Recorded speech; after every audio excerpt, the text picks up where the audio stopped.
In honor of Memorial Day, we found a very powerful and inspiring video by a woman who was married to a service member who unfortunately lost his life while fighting for our country. We hope you'll take the time to watch the video and reflect upon the true meaning of Memorial Day. Thank you for your time.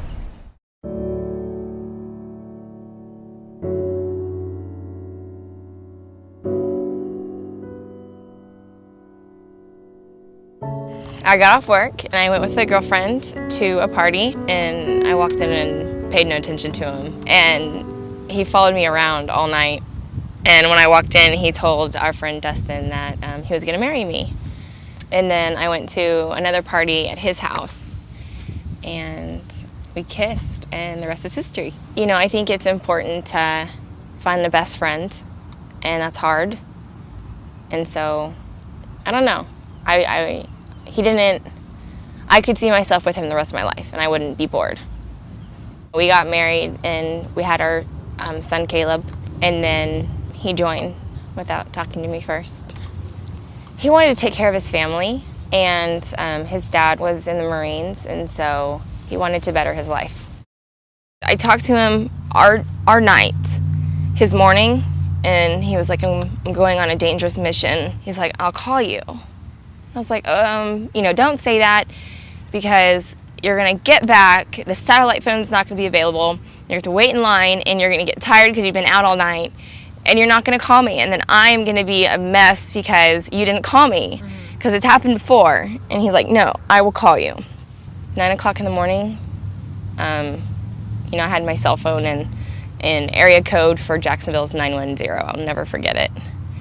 And a 910 number called me, and no one has reason to call me, you know.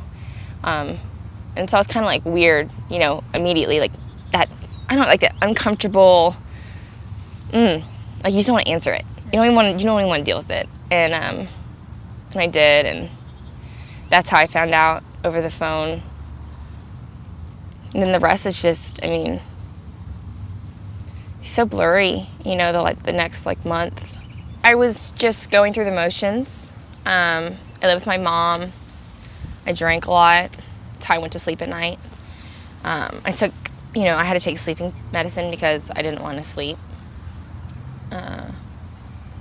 I couldn't talk to anybody. You know, like when I talked to people, it was like, they gave me that look, you know, like, oh, I feel so sorry for you. You know, let me try to fix your problems. And this is not something you can fix. Yeah. It's something that time will fix. It won't even fix it, it just heals the wounds. Honestly, I feel like my life took a turn when I met my fiance, Greg.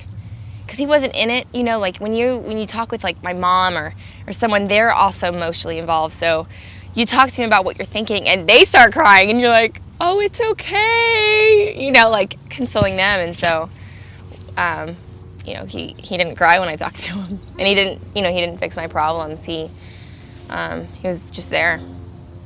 So I think that, you know, him making me laugh and again, I mean, and be happy and smile and look forward, you know, to my days and look forward to everything. That was when my life really, I realized I can be happy. I did not want to date him. I did not want to start a future with him. You know, I didn't want that because I was happy being in my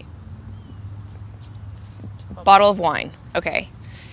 I didn't think I could love anybody else. I didn't think I could ever find anybody who would treat me and Craig and Caleb as if we were like a big family. He took on a lot. I remember the first time like we really started getting serious, I was like, do you understand how hard this is going to be? And especially like my mom loved Craig. I mean, Craig called her mama. You know, like that was his mama Denise. And so I was like, my mom, man, she's not gonna just say welcome to the family. Yeah. But he's proved himself over and over again. A lot of people did not like us hanging out. I mean, we lost friends. Family turned on us, and then I think I realized I could be happy when I didn't care what everyone else thought. It was about me and my son. If we're happy, that's all that matters. And you know, it's so funny because whenever it happened, everyone was like, oh, you'll find someone new, you know? And I was like, shut up. You know, it's not what anyone wants to hear right when they lose their husband. But then when I did find somebody, they were like, oh my gosh, you hoe. You know, like, oh my gosh, you didn't love him. Like, we have pictures of Craig everywhere. He's not something like hidden in a closet we don't talk about. Every chance we get, we're doing something to remember him. You know, he's Caleb's dad, and so, you know, we always want him to feel comfortable talking to us or asking us questions, and, you know, talking to other people about it. And I know some people are like, you know, when you tell them what happened, you know, with our family, they get all weird and like it's awkward kind of. But I think by showing people that we do talk about him and it shouldn't be awkward, I think that, you know, is a great way of incorporating him into our family. We were living together, you know, he's a big part of our life. Well, Caleb called him Gregory until he went to school, and he saw that all these kids were calling the male figure in their life Daddy. So that's when he started calling, you know, he told everyone, I have 2 daddies, and then like, oh, and then they'll be like, one's in heaven, and then like, you know, like, lately he'll just cry, just bawl. And I'm like, oh my gosh, you know, what's wrong, Caleb? He's like, I just miss him so much. I just want to see him. And then I made him a daddy book of all like my favorite memories of Craig, and then all pictures of him and his dad. I was so worried that Caleb was going to be like a sissy boy because there was not going to be like a man. You know, I was like, well, my thing was like, oh my gosh, how am I going to teach him to pee? I was like, I don't know how to control a wiener. It's like, do I just make him go outside and figure it out? I don't know. So, I mean, it's nice to have somebody to talk to and share my life with. And it's nice for Caleb. I feel like I'm somehow making his life a little easier by having someone who loves him. You know, 2 parents that love him. My thing with Craig was I planned. I planned our life. We didn't do this because we were going to wait until, you know, 5 years. We didn't do this either. You know, we didn't do all these things because I wanted to wait. And I planned everything out. And so when he died, I was like, well, shit.